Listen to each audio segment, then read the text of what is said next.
आज हम प्रैक्टिकल करेंगे अल्टरनेटर के बारे में। ये एक एमजी सेट है जिसमें ये अल्टरनेटर है, 3 फेज अल्टरनेटर, और जो उस साइड लगी हुई है वो है शंट मोटर।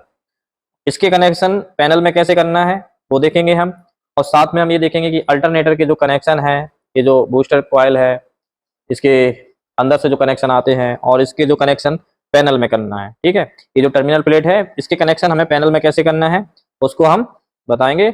और एक कनेक्शन और बताएंगे जिसमें हम विदाउट पैनल के कनेक्शन अल्टरनेटर के कैसे हो सकते हैं, कि इसके कनेक्शन इसी में करना है और ये अल्टरनेटर हमें करंट दे देगा। ठीक है, मतलब ये है कि हम बगैर पैनल के भी इसके कनेक्शन कर सकते हैं, इससे करंट जनरेट कर सकते हैं। ठीक है, तो सबसे पहले हमें क्या करना होगा, शंट मोटर की कनेक्शन पैनल में करने पड़ेंगे। डीसी शंट मोटर है तो इसके कितने टर्मिनल होंगे, 4 टर्मिनल होते हैं। ठीक है, डीसी शंट मोटर के जो कनेक्शन होंगे ये होगा A1 और ये होगा E1। ठीक है, तो ये है A1 और ये है E1, इसको लगाओ A2 एंड E2। ठीक है, तो ये जो आप देख सकते हैं इस पे जो सिंबल बना हुआ है ये आर्मेचर का सिंबल है, और ये है इसकी फील्ड वाइंडिंग जिसपे E1 और E2 लिखा हुआ है। ठीक है, A1 A2 आर्मेचर का है, तो ये हमने इसके कनेक्शन कर लिए हैं। अब हम डीसी मोटर को चला सकते हैं। ठीक है, तो डीसी मोटर को चलाने के लिए हम क्या करेंगे, इसके 3 पॉइंट स्टार्टर को स्टार्ट करेंगे।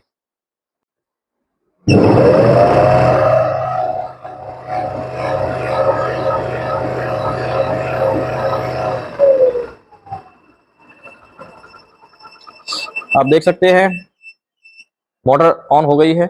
अब कनेक्शन करेंगे हम अल्टरनेटर के पैनल में। तो इसमें आप देख सकते हैं कितने टर्मिनल हैं, इसमें हमें 8 टर्मिनल मिल रहे हैं, जिसमें से जो 4 टर्मिनल हैं ये है आउटपुट सप्लाई के लिए। ठीक है, जिसमें से R बाई B 3 फेज हो जाएंगे, ये होगा न्यूट्रल। और ये जो 2 टर्मिनल हैं ये है इसकी फील्ड वाइंडिंग की, जिसमें हमें डीसी सप्लाई देना होता है। ठीक है, इसमें हमें डीसी सप्लाई देना है। और ये जो 2 टर्मिनल हैं, ये जो रेक्टिफायर दिख रहा है आपको, इस रेक्टिफायर से डीसी सप्लाई हमें यहाँ प्राप्त होती है। और ये जो डीसी सप्लाई हमें यहाँ पे मिलती है आउटपुट में, ये हमें यूज नहीं करनी होती है। ठीक है, इसको हमें इसी के टर्मिनल पे देना है, यानी हमें फील्ड वाइंडिंग में देना है। इसके कनेक्शन हम अभी आपको थोड़ी देर बाद बताएंगे। तो यहाँ पे हमें आउटपुट मिल रहा है। ठीक है, ये फील्ड वाइंडिंग है और यहाँ पे हमें डीसी सप्लाई मिलती है। डीसी सप्लाई को हम इसी में दे देंगे तो अल्टरनेटर वर्क करने लगता है। लेकिन फिलहाल हम क्या कर रहे हैं, इसके कनेक्शन पैनल में कर रहे हैं। ठीक है, तो पैनल में सबसे पहले इसके 3 फेज कनेक्शन कर देंगे, उसके बाद हम फील्ड वाइंडिंग के कनेक्शन करेंगे और इसके डीसी सप्लाई के करेंगे।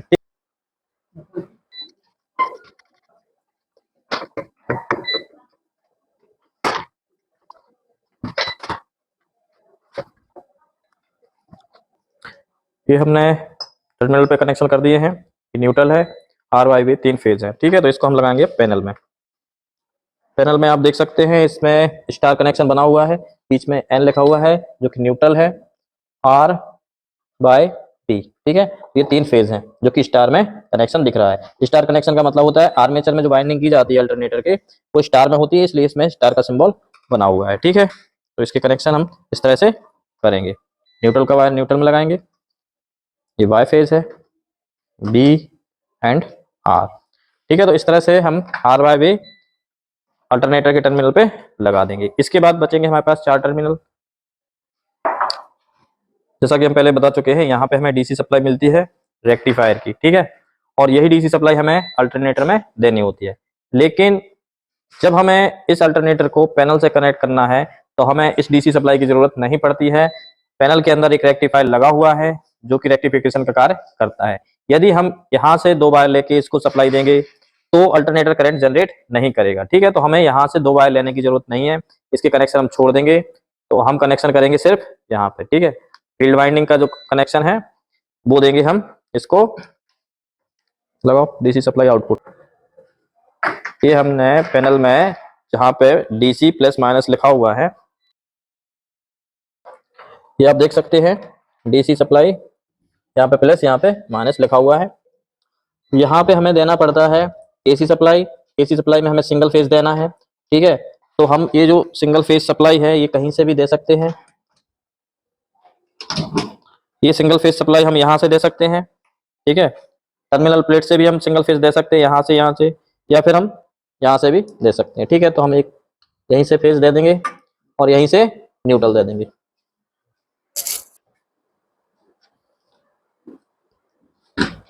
तो इस तरह से हमने इसके दो वायर यहाँ से जो हमें एसी सप्लाई देना होता है वो हमने यहीं से दे दिया है। ये न्यूट्रल है और ये फेज है, ठीक है। तो इस तरह से इसके कनेक्शन हमारे कंप्लीट हो जाते हैं। तो इस तरह से आप देख सकते हैं कि यहाँ पे हमने इनपुट सप्लाई दे रखी है जो कि डीसी सप्लाई है।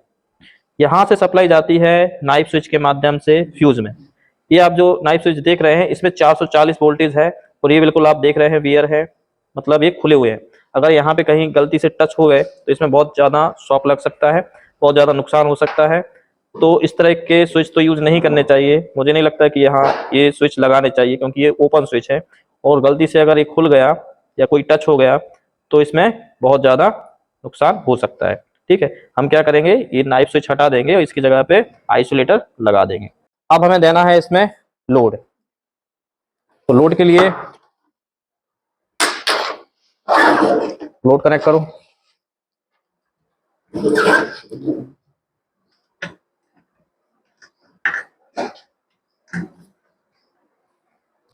लोड के लिए हमने इसमें 3 फेज मोटर को कनेक्ट कर दिया है, ठीक है। अब हम इसको ऑन करके देखेंगे।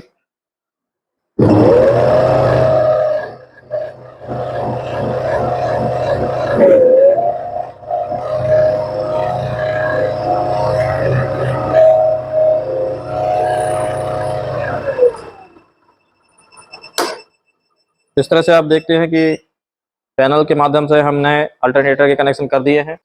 अब हम दूसरे कनेक्शन देखेंगे बिना पैनल के अल्टरनेटर के कनेक्शन कैसे किए जा सकते हैं, ठीक है। तो इसके लिए हम यहाँ से इसके कनेक्शन हटा लेंगे।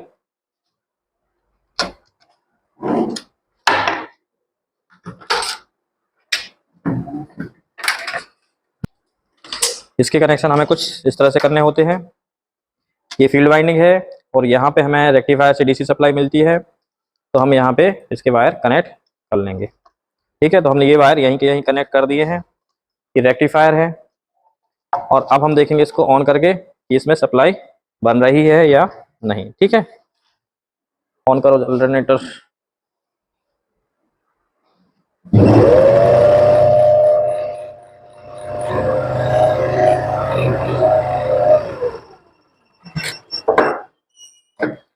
सप्लाई इसमें बन रही है। इसके बाद हम देंगे इसमें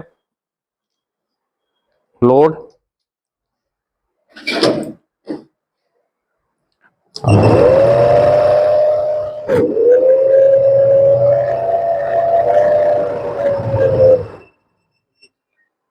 तो इस तरह से आपने देखा कि अल्टरनेटर बिना पैनल के भी करंट जनरेट कर सकता है, ठीक है। लेकिन इसके कनेक्शन पे हमें ध्यान देना होगा, इसके कनेक्शन किस तरह से किए जाते हैं। इसके बाद हम आपको इसके अंदर के कनेक्शन समझा देते हैं।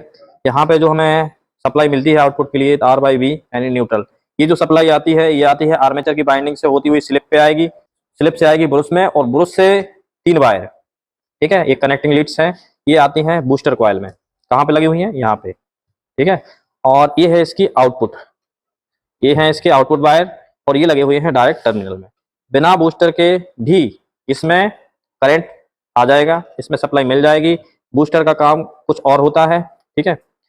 तो इस तरह से स्लिप रिंग से जो वायर आते हैं वो वायर हमें यहाँ पे बूस्टर कॉइल में लगे हैं और ये है इसकी आउटपुट सप्लाई जो कि टर्मिनल में लगी हुई है, ठीक है। इसके बाद हमें देखना होता है रेक्टिफायर के कनेक्शन। रेक्टिफायर में क्या होता है कि इसके जो कनेक्शन है वो कुछ इस तरह से होते हैं। यहाँ जो आर्मेचर से वायर आए हुए हैं स्लिप से होते हुए 3 इनपुट वायर, ठीक है, इन्हीं में से हमें एक पतला वायर, ये आप देख सकते हैं पतला वायर, ठीक है। एक तो होती है मेन वाइंडिंग, मोटे वायर, ये आप देख सकते हैं ये मोटा वायर है, ठीक है, ये मेन वाइंडिंग है जिस पे पूरा लोड आता है। उसके बाद एक छोटी सी एक पतली वाइंडिंग होती है जिसको हमें यहीं पे कनेक्ट करना होता है और उसको इसी चौक पे बाइंड करके यहाँ पे हमें टेपिंग्स निकालनी पड़ती हैं। और टेपिंग में से हम क्या करते हैं 3 वायर कनेक्ट कर देते हैं रेक्टिफायर में। रेक्टिफायर से ये जो 2 वायर है ये डीसी सप्लाई है, ठीक है। तो यहाँ पे हमें इनपुट में देना है 3 फेज, आउटपुट में हमें डीसी सप्लाई मिल जाती है जो कि हमें इसी के फील्ड में देनी होती है, ठीक है। क्या करना हमें, इसमें हमें फील्ड में जो डीसी सप्लाई देना है वो हम इसी के 3 फेज को रेक्टिफायर लगा के डीसी सप्लाई बना के दे देते हैं। तो इस तरह से इस अल्टरनेटर के कनेक्शन होते हैं।